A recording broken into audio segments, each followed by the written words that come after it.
और रोल है मुर्दे का। मेरे बच्चे, आज की जो अपनी पहली कहानी है, ये एक ऐसे जूनियर आर्टिस्ट की कहानी है।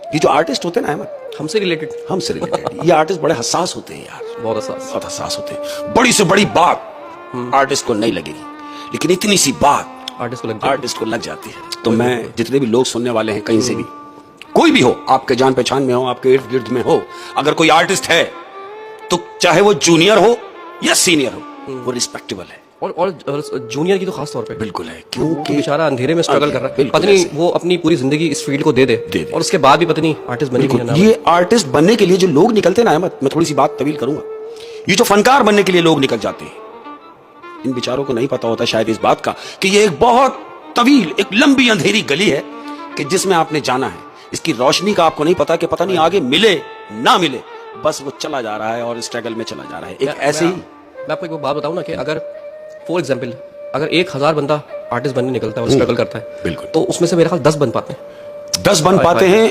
और वो भी वो जो मुकद्दर वाले होते हैं, वो मुकद्दर वाले, इसमें तकदीर का बड़ा दखल है। कोई अगर ये कह दे कि जी मैं आपको फनकार बना दूंगा, झूठ बोल रहा है आपसे। नसीब का होना बहुत जरूरी है, नसीब का होना बहुत जरूरी है।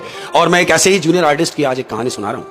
अच्छा, कि ये जूनियर आर्टिस्ट है अहमद, ये बेचारा छोटे मोटे रोल कर रहा है, जिंदगी गुजर रही है। बज़ाहिर ये एक आस है कि शायद कभी मुझे कोई अच्छा रोल मिल जाए। जब अच्छा रोल मिलेगा तो जाहिर है फिर छक्का लगेगा। इसी इंतजार में ये जिंदगी गुजर रही है। अब क्या हो रहा है, वक्त गुजर रहा है अहमद, एक फिल्म बनने जा रही है, हॉरर फिल्म, एक हॉरर मूवी बनने जा रही है। उसके लिए डायरेक्टर ने कुछ लोगों को बुलवाया है कैरेक्टर चूज करने के लिए कि जी बुलवाएं, उन जो न्यू टैलेंट है उनको भी बुलवाएं, जो एक्स्ट्राज होते हैं बुलवाएं।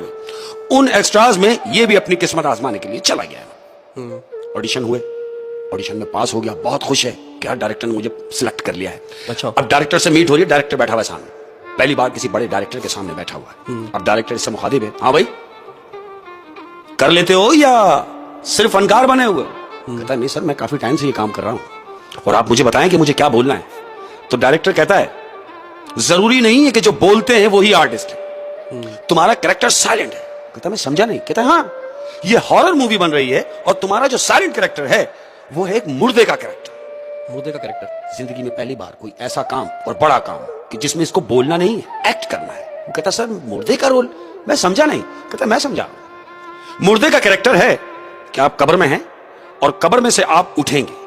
ये स्क्रिप्ट है कि जब आप कब्र में से उठेंगे, उठने के बाद जब आप कब्र से बाहर आएंगे तो फिर उसके बाद किसी ने हम आपको बताएंगे कि क्या करना है। फिलहाल आप ये जहन में रखें कि आपका कैरेक्टर मुर्दे का है।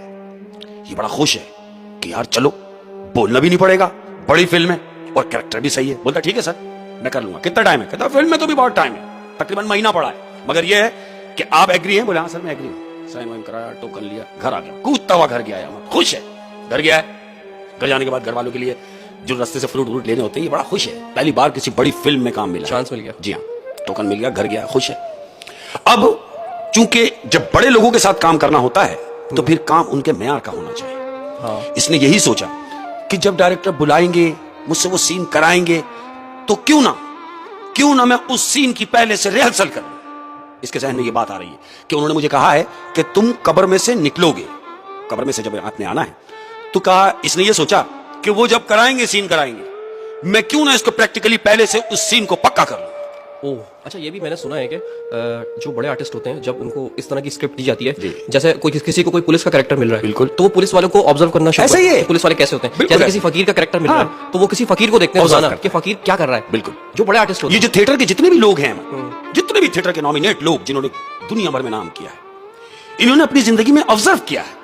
कोई भी कैरेक्टर हो वो ऑब्जर्व करके वो काम करते हैं, और जब वो ऑब्जर्व करके करते हैं तो वो काम परफेक्ट होता है। ये मतलब बहुत बेसिक है, बिल्कुल बेसिक। अब ये इसके दिमाग में आ गया, यही चल रहा है कि जितने बड़े आर्टिस्ट गुजरे हैं या मौजूदा जो हैं वो ऑब्जर्व करते हैं, तो मैं भी ये काम को पहले प्रैक्टिकली करूंगा, फिर जब सीन होगा तो जाहिर ये सीन मेरा पुख्ता होगा। कब्र में निकलने वाला सीन, कब्र से निकलने वाला सीन। अहमद इसने क्या किया, ये अपने घर से निकला है, डायरेक्टर से मुलाकात हुए 4-5 दिन गुजरे हैं, इसके दिमाग में वही बात चल रही है कि मैंने प्रैक्टिकली करना है। अब ये कब्रिस्तान की तरफ गया है, ये कब्रिस्तान पहुंचा, अब कब्रिस्तान में खड़ा हुआ है, अब ये सोच रहा है अगर मैं कब्र खोदता हूं, उसमें लेटता हूं, तो क्या जरूरत है कि मैं कब्र खोदूं, क्यों ना एक खुदी खुदाई पुरानी कब्र देखी जाए जिसमें मुझे लेट के रिहर्सल करने में आसानी हो जाए। ये कब्र की तरफ गया है, अब जो बोसीदा कब्रें होती हैं अहमद, वो जो काफी पुरानी होती है, ये उस कब्र के पास, उनमें से एक कब्र के पास खड़ा हुआ है।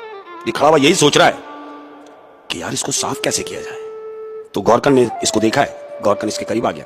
गौरकन आगे इसको कहता है, हाँ भाई इसकी कब्र है जो यहाँ खड़े होकर फातिहा पढ़ रहे हो। कह रहा नहीं मैं फातिहा नहीं पढ़ रहा, मैं तो सिर्फ कुछ सोच रहा हूं। गौरकन इससे कह रहा है क्या सोच रहे हो? कह रहा मुझे फिल्म में एक रोल मिला है, ये गौरकन से शेयर कर रहा है कि मुझे फिल्म में एक कैरेक्टर मिला है और रोल है मुर्दे का। तो मुझे वो प्रैक्टिकली करना है कि मुर्दे की तरह इस कब्र से बाहर निकलना है, लेटना है। कह रहा मुझे फिल्म में एक रोल मिला है, ये गौरकन से शेयर कर रहा है कि मुझे फिल्म में एक कैरेक्टर मिला है और रोल है मुर्दे का। तो मुझे वो प्रैक्टिकली करना है कि मुर्दे की तरह इस कब्र से बाहर निकलना है, लेटना है, वो सारी मैं रिहर्सल करना चाहता हूं। गौरकन ने इसको देखा, इसको देखने के बाद बोल रहा है यानी तुम अब कब्रों से मजाक करना चाह रहे हो? वो कहता नहीं खुदा ना खास्ता मेरा ऐसा नजरिया नहीं है, ना मैं ऐसा सोच रहा हूं, मैं तो अपने काम को पक्का करने के लिए आया हूं कि मैं ये प्रॉपर कर सकूं। तो गौरकन उसे कहता है तो फिर एक काम करो, ठीक है जब ये तुम इसको अपनी रोजी का जरिया बनाने जा रहे हो और आगे तुम्हें तुम्हारा फ्यूचर नजर आ रहा है तो ठीक है कर लो ट्राई। कब्र कितनी पुरानी थी? दोनों एक दूसरे को देख रहे हैं। गौरकन ने इसको बोला क्या देख रहे हो? अब तुम कहोगे कि मैं इसको साफ कर दूं? तो जानते हो वो क्या कह रहा है? कह रहा नहीं मैं तुमसे ये नहीं कह रहा कि तुम इसको साफ कर दो, साफ भी मैं खुद करूंगा। उसने उसको निकाल के 500 रुपए का नोट उसको दिया अहमद कि बस तुम खामोश रहो और इस तरफ किसी को आने नहीं देना, बस इतनी मेहरबानी करना ताकि जो मैं काम करना चाह रहा हूं उसमें डिस्टर्ब ना हो। गौरकन उसे कह रहा देख ले कोई पढ़ाई वढ़ाई तो नहीं करेगा? बोला नहीं भाई पढ़ाई वढ़ाई क्या, मैं तो सिर्फ अपनी रिहर्सल करूंगा। बोलता है ठीक है। गौरकन गया। अब इसने क्या किया अहमद, ये कब्र पे से झाड़ियां वाड़ियां इसने हटाई, कब्र की सफाई की है ऊपर से। अब इसने जब स्लिप खिसकाए हैं अहमद, स्लिप खिसकाने के बाद तीनों स्लिप इसने खिसका दिए।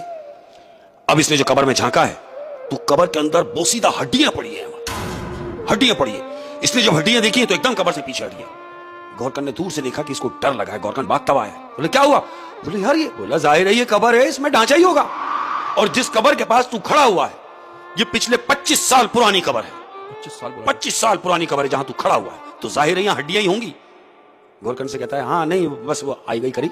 गौरकन की कह के चला गया। अब ये कब्र में उतरा है अहमद, ये कब्र में उतरा, इसने वो सारी हड्डियां जमा की, कब्र की सारी हड्डियां जमा करने के बाद